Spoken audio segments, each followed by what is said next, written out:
grew up in Compton, went to Compton High School and Compton Dominguez High School. It's like 3 high schools in my city.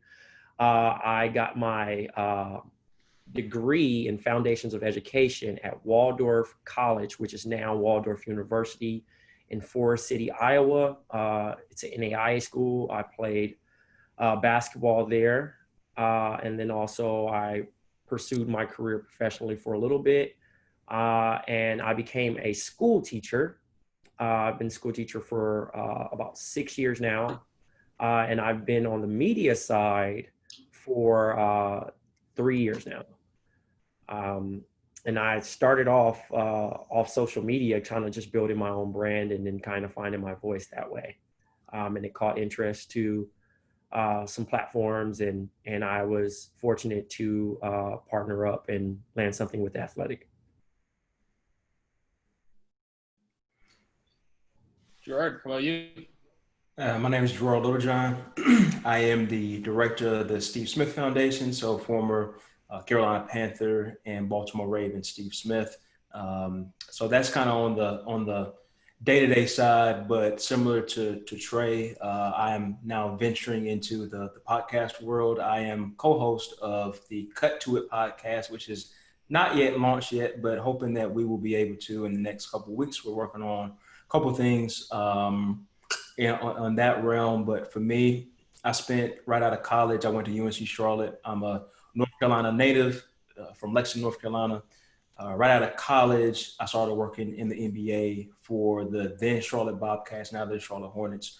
Worked with them for about 2 years in public relations. So opposite end of the media side, to where I was working with media members, getting them information that they need, writing press releases, anything to be able to control the message or be able to disseminate information out to media members such as Trey or someone who works for Charlotte Observer or ESPN or any type of media outlet you can think of.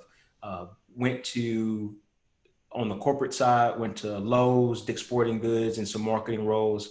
And then I've been running the foundation and basically serving as Steve Smith's publicist, manager, whatever the day becomes, working on that side. And so I have definitely, and also had a short stint writing for the Associated Press right after working with the Bobcats. So definitely have some experience on the media side, and also kind of more on the public relations side. We can get into that more as this conversation goes along. Introductions are done. I know you guys did some pre-calls and got some topics, so I think myself and I will kind of go on mute. Trent will come back in every 7 or 10 minutes or so, but go at it, guys. Cool. I mean, I'll go ahead and kick this off. Me and Trey been prepping for this for the last couple of days. So Trey, I mean, you kind of talked a little bit about, your journey and you're a podcaster now, but talk a little bit about your journey, which I think is a little bit non-traditional, but I think is also inspiring, to where you have had your own journey. So talk about your journey a little bit and how you became a podcaster and working for The Athletic. My journey is a little bit interesting, obviously, because for one, I didn't even know what a podcast was. I had no clue how to even, I was not even interested in getting into media. But I had a friend who worked at ESPN, and he invited me as a guest onto his show.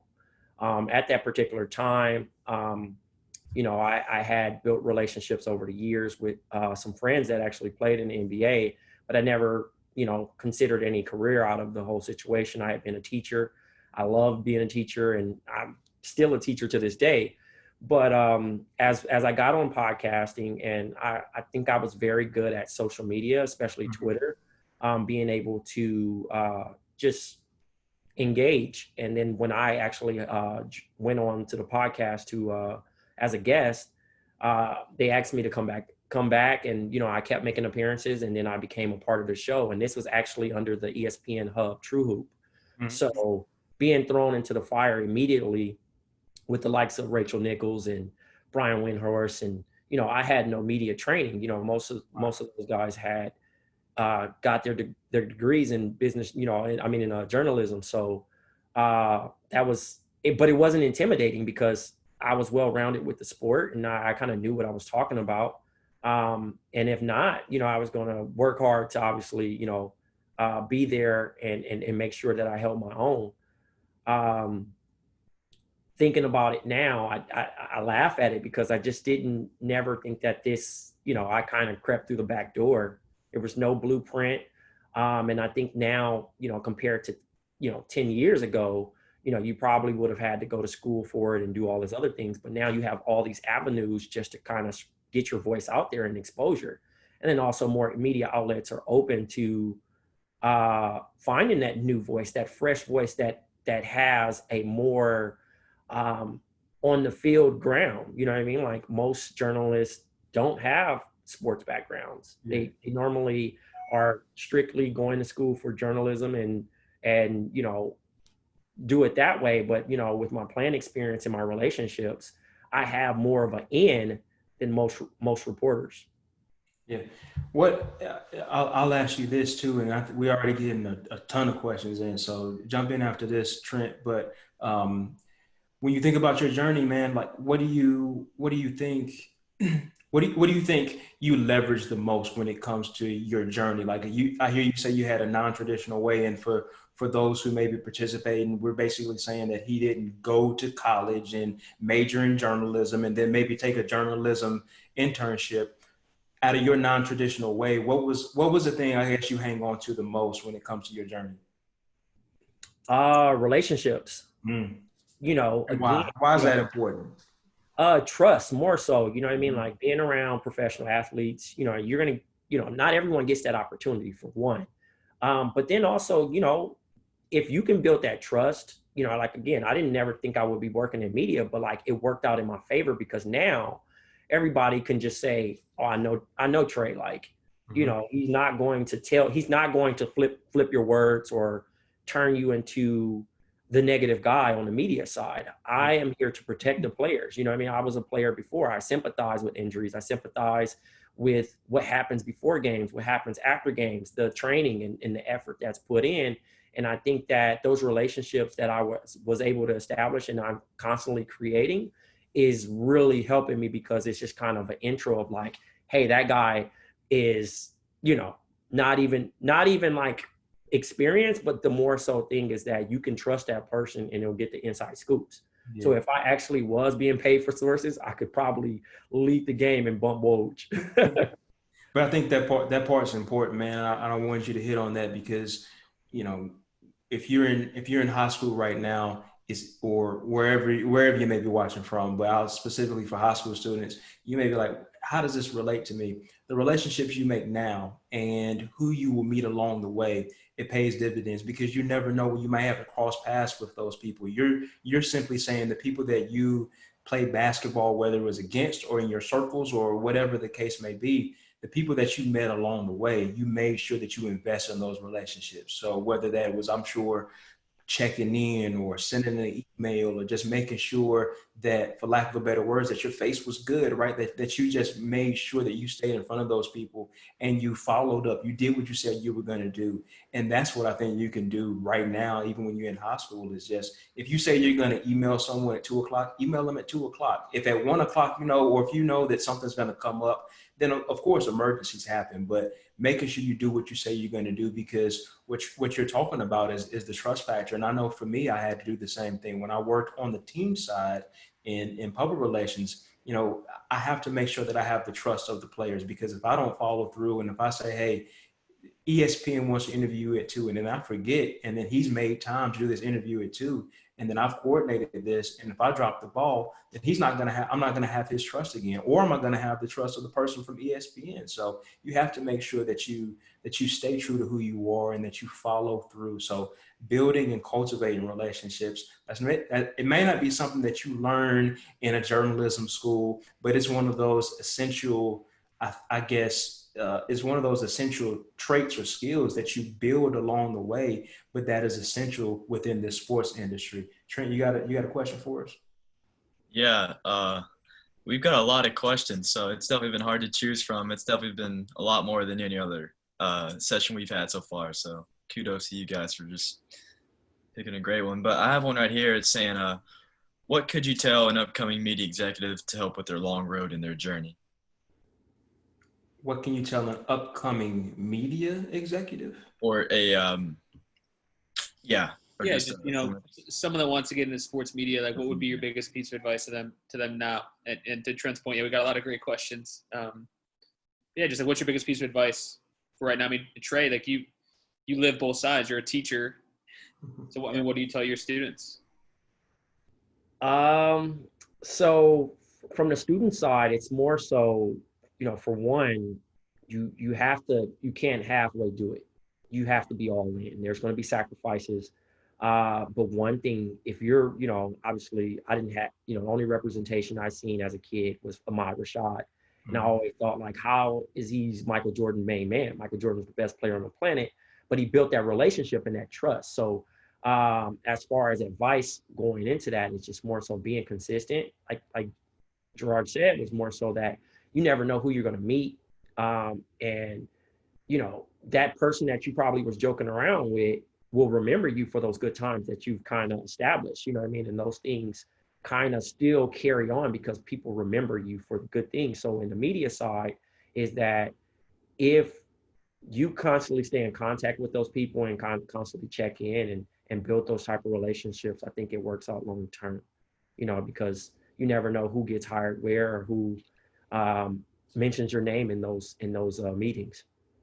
I mean, Gerard, could you kind of build on that, like relationships, and specifically the relationship with Steve? Like, I know he's a friend, he's a business partner, he's a lot more now, but like, you had to have met him some way, vice versa. Like, he had to come to trust you in some way.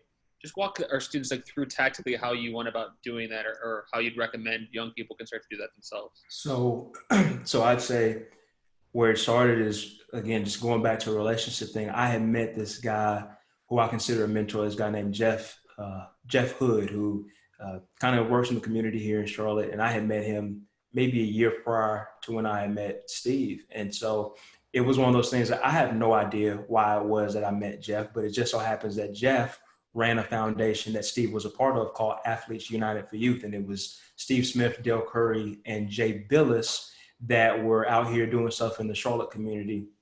And so Jeff was pretty essential to getting that off the ground, and was a essential voice for Steve for a long time. And so when I kind of told Jeff, like, hey, I'm thinking about a career change, I was working for Dick's Sporting Goods, I was a marketing manager, I had a pretty good job, but it really wasn't what I was passionate about doing. And so I mentioned to him, I'm like, hey, I kind of want to do this, I'd like to get back on the athlete side, but the key is it's got to be someone that I vibe with, that we got the same morals, that, all that kind of good stuff. And so he said, man, you need to talk to Steve Smith. And I'm like, well, I don't know him. And so he's like, well, let me call him right now. And so called him, he didn't pick up. And I'll make a long story real short. A whole year goes by, and I was like, man, that was pretty cool. But at that point in time, I didn't even really know if Jeff really even knew him. I thought he might have just been blowing smoke. And so when a year goes past and Jeff calls me back, he's like, hey, you remember when we called Steve? And I said, yeah. He said, well, he still wants to talk to you about running this foundation. Do you mind if I give him your number? And again, I'm like, all right, whatever. I don't really think nothing's going to come out of it. And 2 days later, my phone rings out of the blue, and I pick it up, and it's, hey, this is Steve Smith. You came well recommended to run my foundation. We talked for an hour on the phone that day, 20 minutes worth of here's what the job could be, another 40 minutes of we're just talking about life and just kicking it. And then 2 days later, he invites me to his house, and same thing. We spent 2 hours together on an interview. We probably spent 30 minutes talking about the job and another hour and a half just catching up. The keys there, I think, would be because my work ethic spoke for itself and because my work went before me. Jeff already knew, hey, this guy's a hard worker. This guy does what he says he's going to do. I work when no one's looking. And so I think because of that, he felt enough trust in me, and also knowing that if he puts my name out there, I'm not going to smear his name because I'm going to deliver on who I portray myself to be. And so he introduced me to Steve based on that. And that's how I built this trust already. It wasn't just because I got it and I tweeted about it and I put it on social media. That's not what I did. I actually did the work first. I built, like what Trey's been saying, I built trust. I have never violated that trust by saying, hey, Steve, will you sign this? And then you put it on eBay, or will you give me tickets to this, or always asking, I always deliver. And so because of that, and because I don't ask, things come my way. And so that's really what we're saying when we say trust. Yes, it's cool that we get a chance to be around athletes all the time. I'm sure Trey can say the same thing. We are around athletes all the time. And I've developed relationships with other athletes through Steve. I've been able to, just yesterday, I'm interviewing Torrey Smith and Malcolm Jenkins, right? Two guys who are at the top of what they're doing, have amazing voices within the social justice realm. And I'm just kicking it with them because I've built those relationships. And none of that happens if I didn't already work hard, be diligent, and make sure that I'm doing all that kind of stuff, man. So that's where, when we say trust and when we say building relationships, that's what we're talking about, to where we do stuff when no one's looking. And I think that's key. Yeah, just to put a bow on that, and I know you guys probably have some other topics, but like you guys have earned it. Like, you didn't raise your hand and say, I want to do this. Like, you earned it. And we talk a lot about, like, you need skills here, maybe you got to go to college there, whatever. You earned it by being a good person. Yeah. Right. Yeah. And these weren't jobs that were posted, right? Like, I think, probably both of us, things were created because of what we're doing. It's not like the executive director position wasn't posted on Indeed with Steve Smith. And now it's become this podcast, and now we're expanding everything that we're doing. But these weren't jobs that were posted. It is being diligent with what you've been given, or finding a crack in the door and then trying to figure out how you bust it open. Love it. I love it.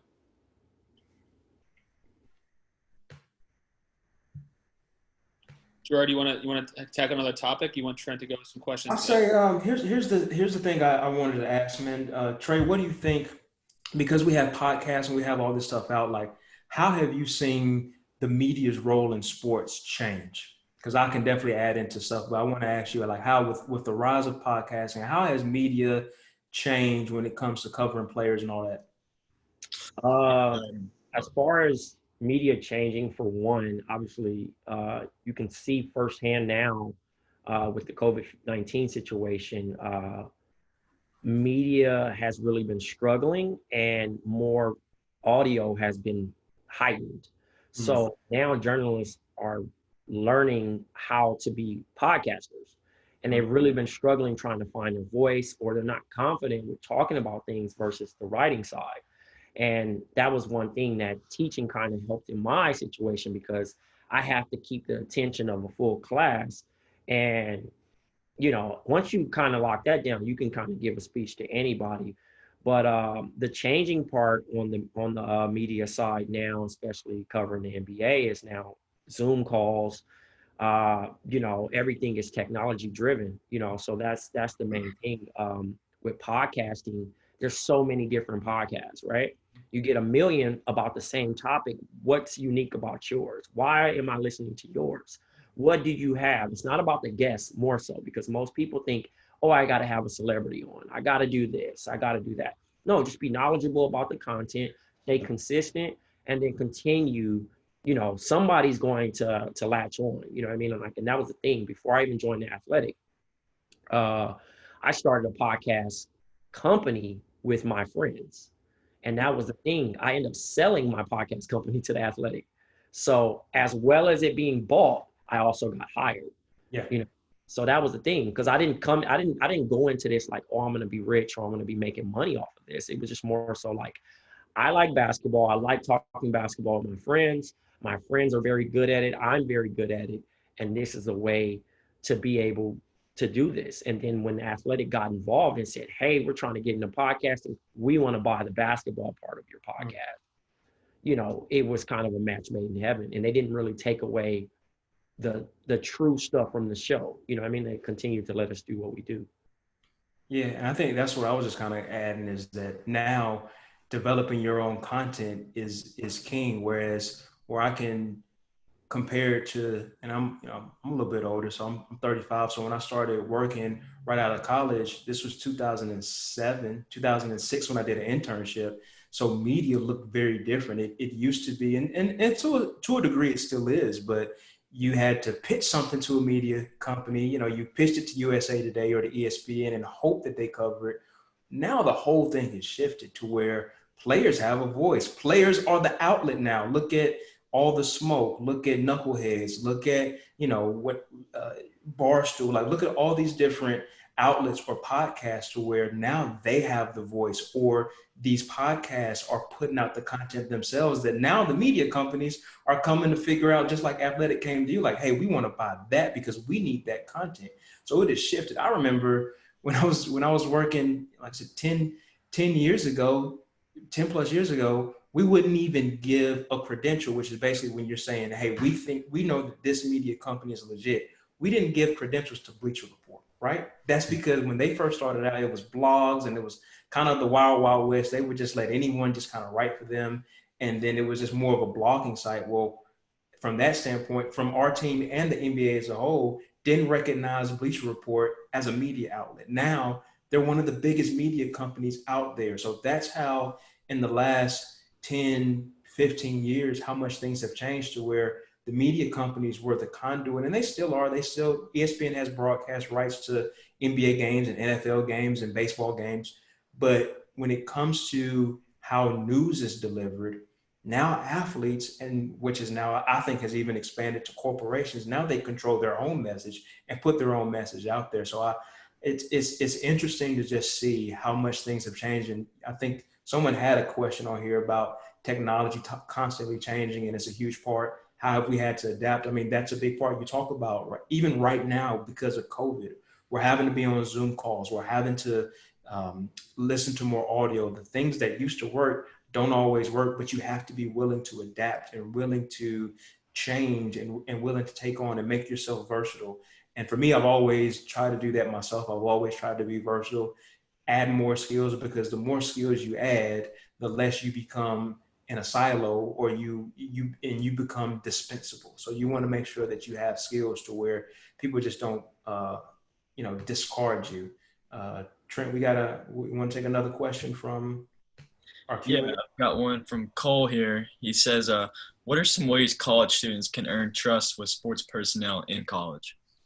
With sports personalities in college? Yeah, or sports personnel, kind of like Steve Smith or people like you, like Gerard. Yeah. Like, what can people do to earn credibility with you guys? So I'd say if you're a college student, here's something that I did. Again, it was a while since I've been in college, but I joined our sports marketing group, and I just started trying to get to know the athletic staff at my school. So whether that is the sports information director, whether that is the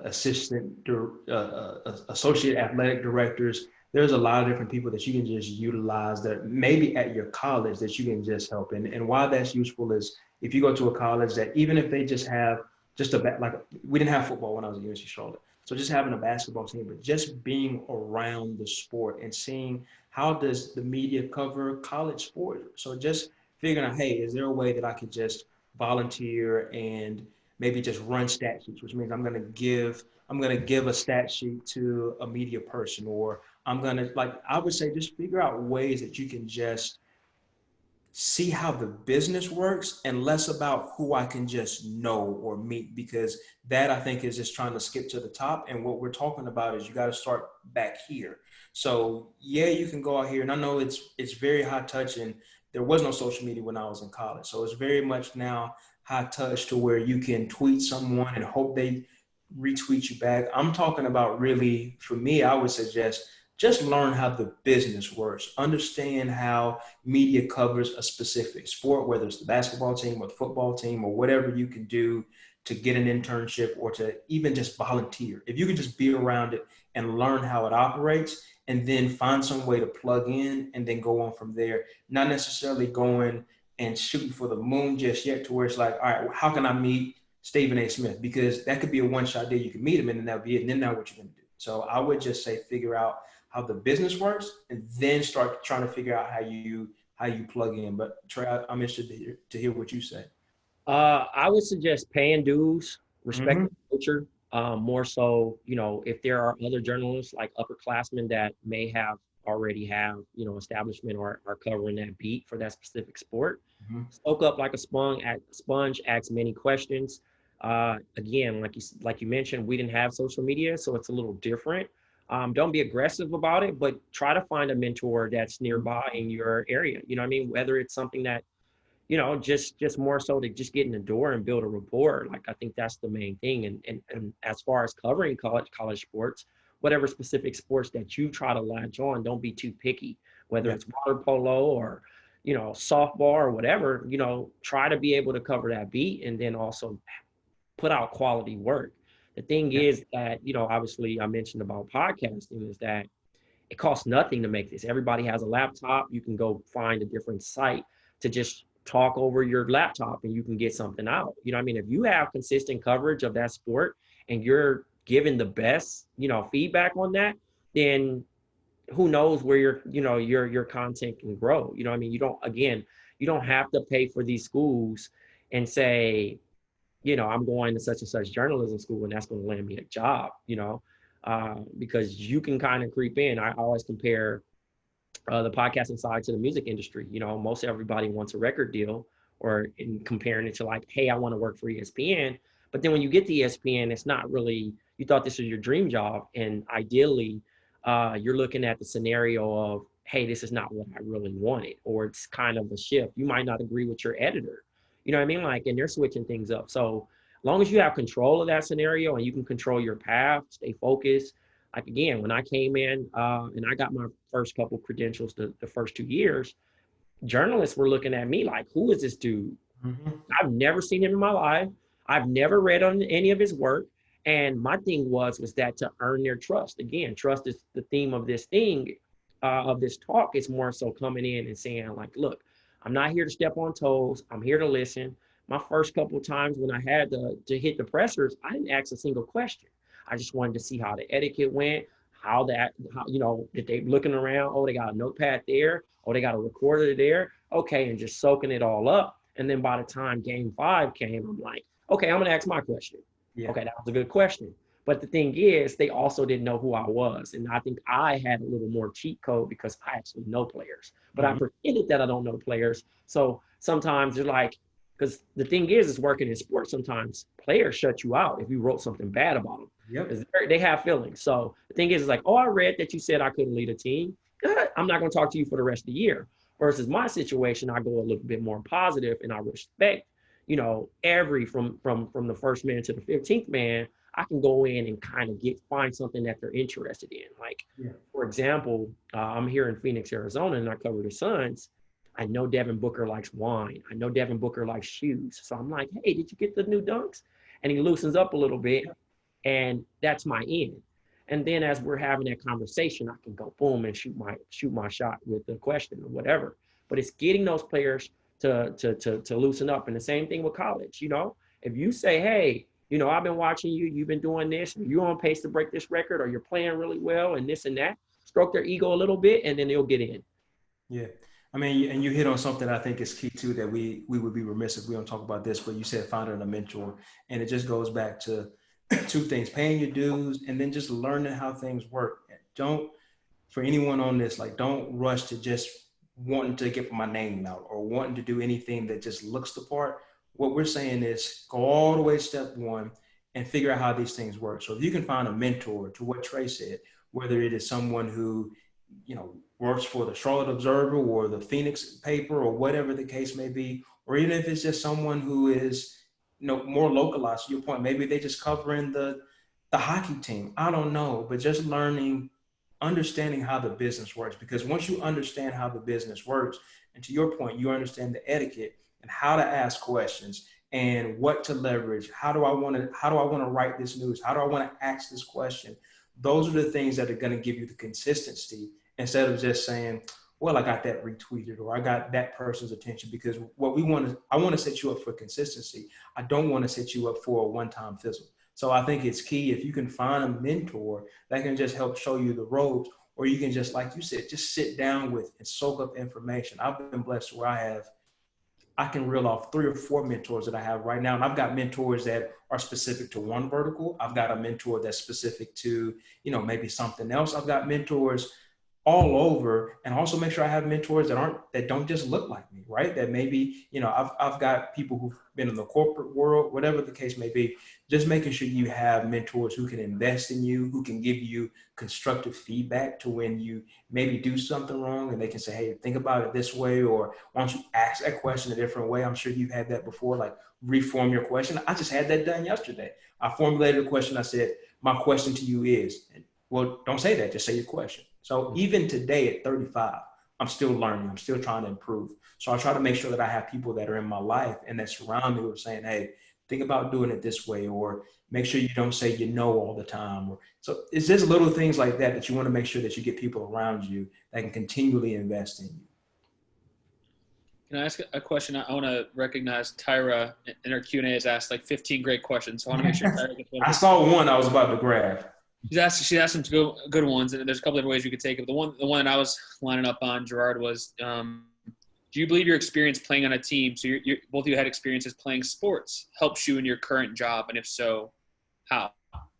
Yeah, I mean, I would say Trey's already said a lot around that, but for me, just being able to, when I didn't play professionally or anything like that, so let's just squash that rumor right now. But just knowing how locker rooms operate and knowing how I feel. Trey just talked about, if I had a bad game, the last thing that I want to talk about is how maybe I had a game-winning interception, I dropped it. I already feel like crap, so why am I going to ask that question, right? So just knowing those kind of things, to where if I didn't want someone to ask me that when I was playing, well, I don't want to ask that question to someone else when I know where they are. So kind of having the wherewithal to kind of already know what's happened. So for me, that's helped. And then just from a trust standpoint of, I'm so glad that I had my internship and I had that job right off the gate, to where, one, it taught me that this industry that we in is non-traditional. So, Trey, you're in Phoenix, no telling when news is going to come out of the bubble. We are in a 24-hour news cycle. So I learned early that this is not a 9-to-5 job. Like, you don't just say, oh, it's 5 o'clock, I'm done. No, things just come up. You're always on, and it's a good thing. It's a bad thing at certain times.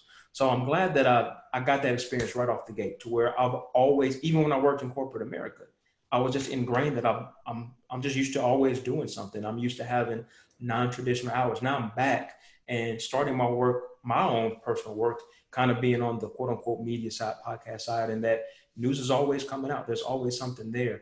But I'd say overall, it allowed me to be around professional athletes early, and just realizing what are their quirks, what are the, to Trey's point, what are the questions you stay away from, what are the things what are the minefields, what are the landmines that you can step on. So for me, absolutely, I'd say my athletic experience helped, because I've always been able to see sports from a 360, I guess, angle, to where I've played it. I've been on the sports side. Now I'm on the media side. So it's just, I've been able to see things all around and holistically, but I think having the experience on the field taught me so much, not just, of course, the game itself, because you need to be knowledgeable of whatever sport or sports that you plan on covering. So you have to be knowledgeable, what Trey talked about, but also just learning the nuances of how does the mind work? And then if I'm going to be covering this, what are the things I need to know? So for me, absolutely, it was a positive. I would say I don't want to discourage anyone that isn't an athlete.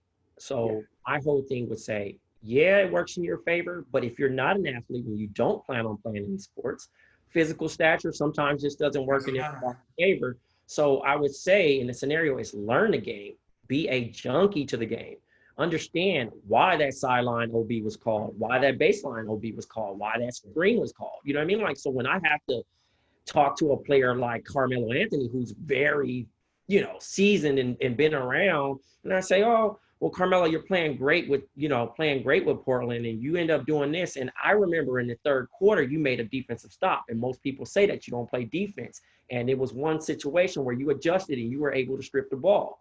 And he might make a response that you might not be ready for and say, oh, they say I don't play defense, which this was actual experience. And I was taken aback, but it was like, okay, good, because he knows that I actually played the game, or I have some respect of this knowledge for the game, because there's different things. That's the thing when I'm, some of the people that I see all the time that are working for these different outlets are scared to walk up to talk to the star player.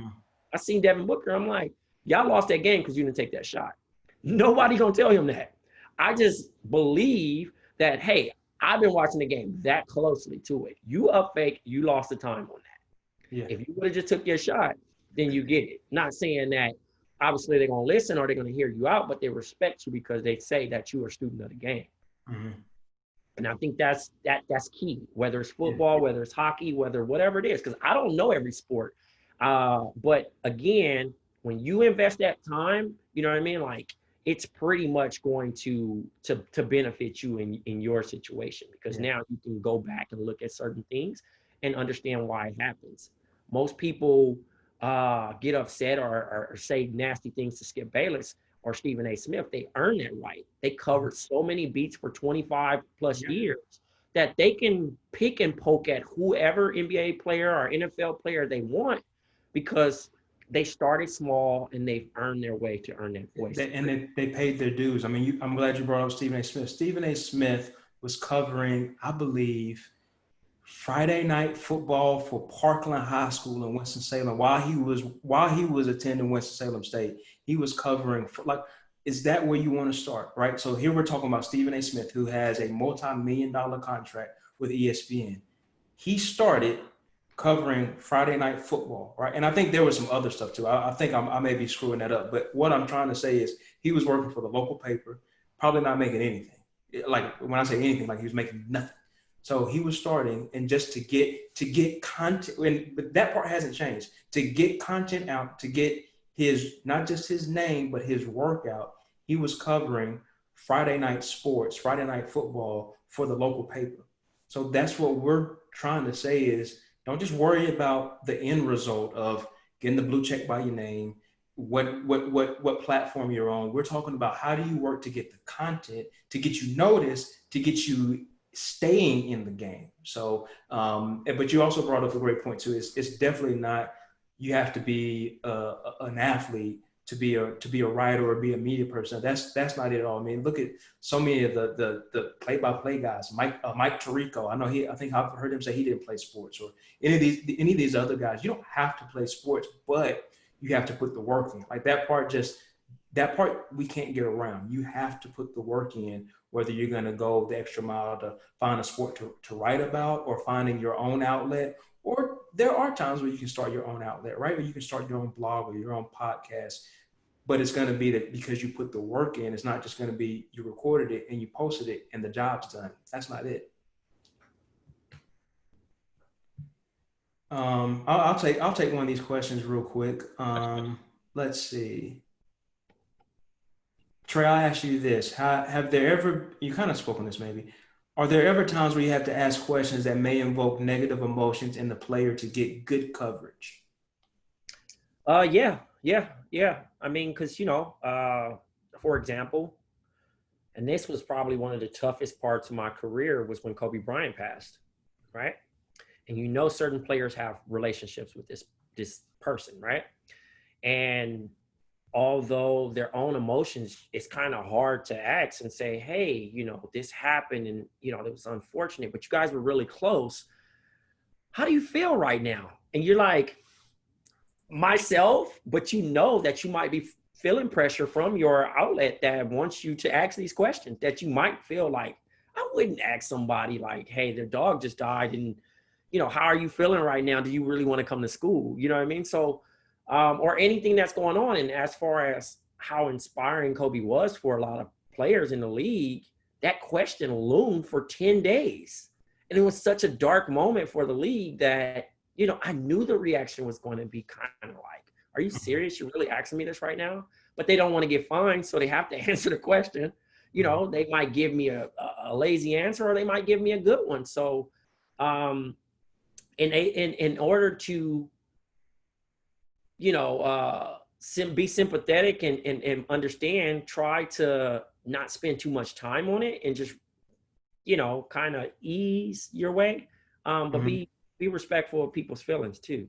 But yeah, that was one question for me that was just kind of strange, because I'm just like, clearly, if you spend time with it, that's anybody on this panel. Like, if something happened to you, I'm gonna be like, I was just talking to those dudes. What? Yeah. Like that's the relationship. And now I got to ask you a question about it. Like, it's going to happen. You're going to ask some crazy questions that you didn't plan on expecting, but just be prepared for the answer and try to find something good about it. Right. I want to take this question real quick too. Daniel Stackhouse, he asked, being a sports writer for my high school, I'd like to ask y'all, what are some of the things that you guys prioritize when structuring your work? I wanted to grab that. I actually wrote for my school paper. And if I'm being real, I took that course because it was easy and it was my last semester of high school. So I just took it, not knowing that my journalism teacher at that time wanted me to be a sports editor because I'm also, the athlete that was in the class. So naturally I took that. So I would write stories like for the football team, and I was on the football team.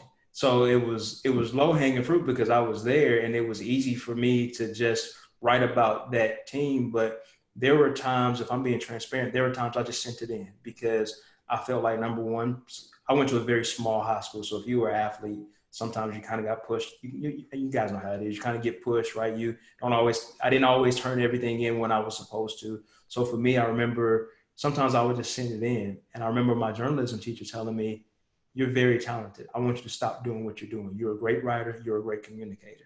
And I never really noticed that. It was just, for me, it was always something that I just did. Like, all right, I can write, but I just never really took time to think that I could do something with it because I didn't see it. I'm from a small town in North Carolina, so I didn't see anyone who looked like me become a sports writer, become Stephen A. Smith. At that point in time, I didn't know that existed or anything like this that Sports Biz Camps does, to where we're putting on display sports media, sports marketing, esports, any of these avenues off the court. I just did not see it. So I was just sending it in, and she sat me down one time right before I'm getting ready to go to college. She said, listen, I want you to know that you're really good at this and you could have a future in journalism if you wanted to. And I never really thought about that. In my mind, my friends were computer science majors. There were a handful of us that were athletes that we were going to colleges based off our academics. So a lot of us were doing computer science, and I was convinced that's what I wanted to do. And so I went to school and I did that, but it was never really what I wanted to do. This is writing, communicating, what we're doing now, being on the media side has always been what I've secretly loved to do. It's just now I have a chance to do it. So I would say to the person who is being a sports writer, I just say, let people invest in you. Let people, I can't give you a bona fide way to structure your articles. I will say, learn to tighten up your writing, making sure that you do, no subject verb agreement and all those simple things, but at the same time, making sure your stuff is in your voice, right? Making sure that you start to develop your own style of writing, making sure your personality does show through in your writing, but take it serious, because for a while I did not. And I just kind of sent it in because it's an easy class. I could go to McDonald's. I could do all this different stuff because I could say I was going to go write a story, but I went to go get a Big Mac. But you really can, I'd say, take it really serious, because it is a chance for you to have content, and you can utilize that content that you can put in a portfolio and say, I wrote for my high school paper. And now whatever college you go to, if you choose to do the same thing on your college campus, like what we're telling you, you now have an opportunity to build out a portfolio and have that content and just get reps in. It's no different. We're talking about sports. Sometimes you just have to get the reps in. If we go to practice, we got to get in reps, so that we got to get better. If you're writing for your school paper, utilize it as I'm getting reps in for my next stop. See, I've got a question here from Benjamin. So he said, how do you separate yourself from the pack, and how do you make your media stand out? I know you, Trey, I'm sure there was many competitors for you in the basketball podcast, but so basically, how do you make your media stand out among the others? So from an independent standpoint, building community. I mean, that was the main thing, obviously starting Count the Dings with my friends was more so like, we got ESPN, we got all these other people creating everything. With Count the Dings, what really helped in my favor was Twitter. I'm replying to every compliment, everything. Hey, I really enjoyed and also accepting feedback. Hey, you guys were talking over each other. Hey, you're doing this, doing that. Be receptive. Don't get so upset about criticism. Being able to take criticism and then also pleasing your listener. or your reader, whoever it may be, because those are the things that make you better and challenge you. Yeah, some people are going to say some nasty things. It is what it is because they just don't agree with everything you say, but that comes with it. I mean, you can't teach tough skin, but in the scenario, yeah, I mean, that was the main thing. It's just that you know what your product is. So even if any of the young high school students sent me something, right? And you say, oh, check it out.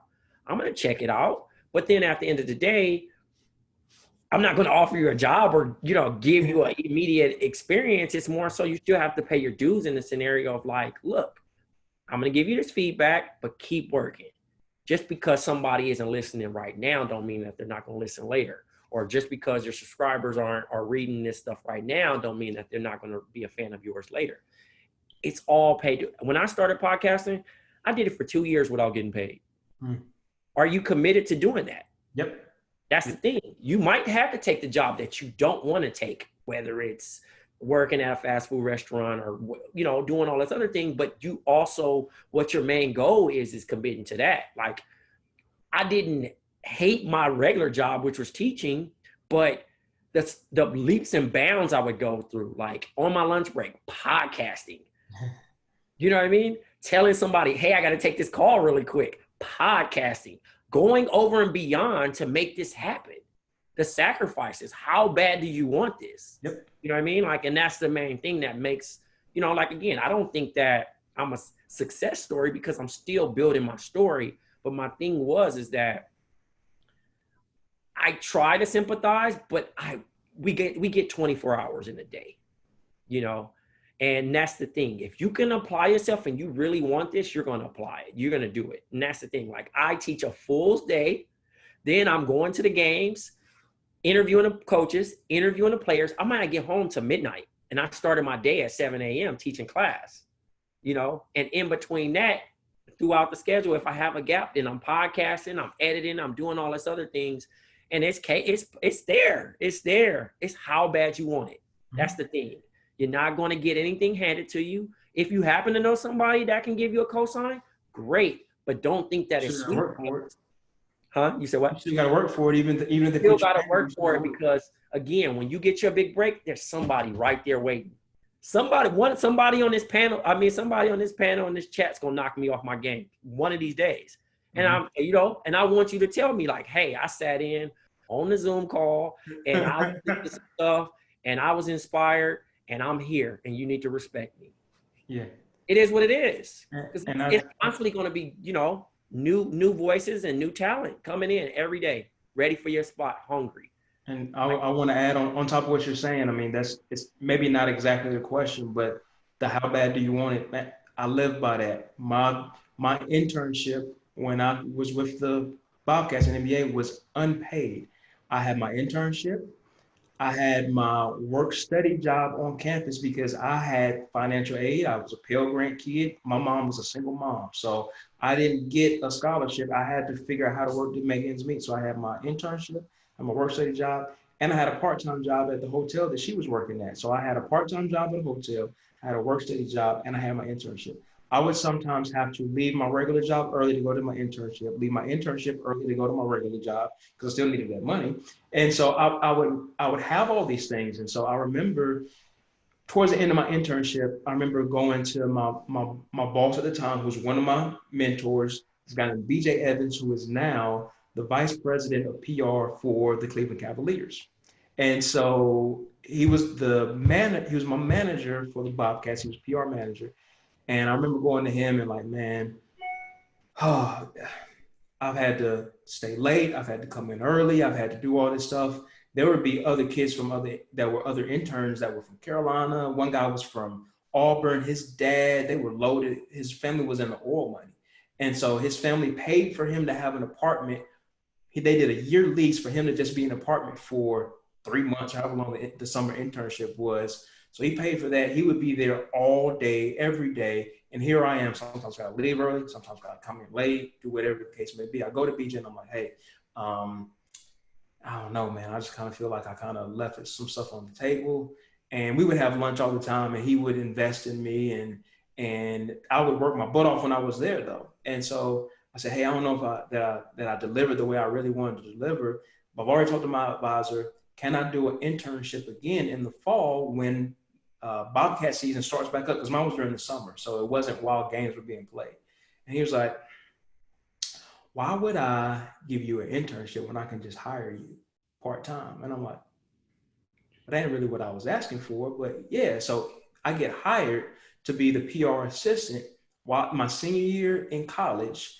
I'm getting paid every game, and I'm doing the same thing plus more, helping to write press release, doing the same thing probably you're doing, Trey, interviewing players, transcribing quotes so that media can use it. I did all that stuff. It wouldn't have happened if I didn't put the work in. It wouldn't have happened if I didn't stay late sometimes to take up the stat monitors, or if I came in a little bit early because I know I got to leave early because I got to be at my other job at 3. So I'm going to come in at 7 when everyone else is coming in at 9 because I want to get some other hours in and I want people to see what I'm doing. So you have to be able to say, what are you going to put in? And even at the same time, when I started working for Steve Smith, it was part-time. And so I still had a full-time job while working for him.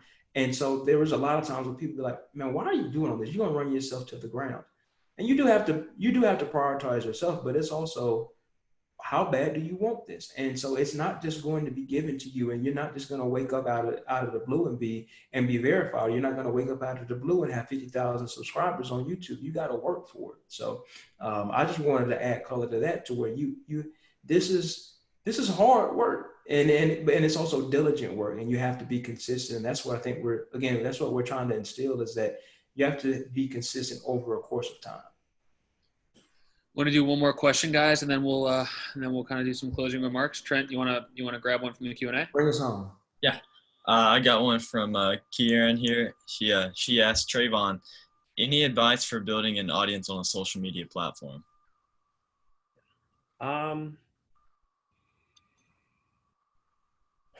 Don't fall in love with the numbers. Mm-hmm.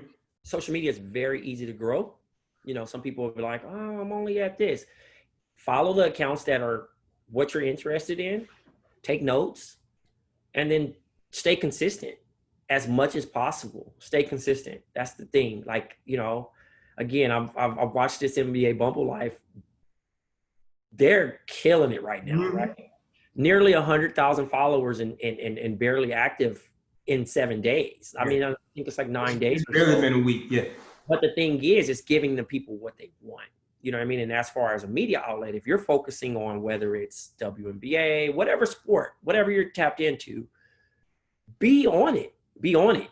Be all about it. Live, breathe, everything. That's the thing. Like, even when I'm not working, I'm tapped in because I can't miss anything.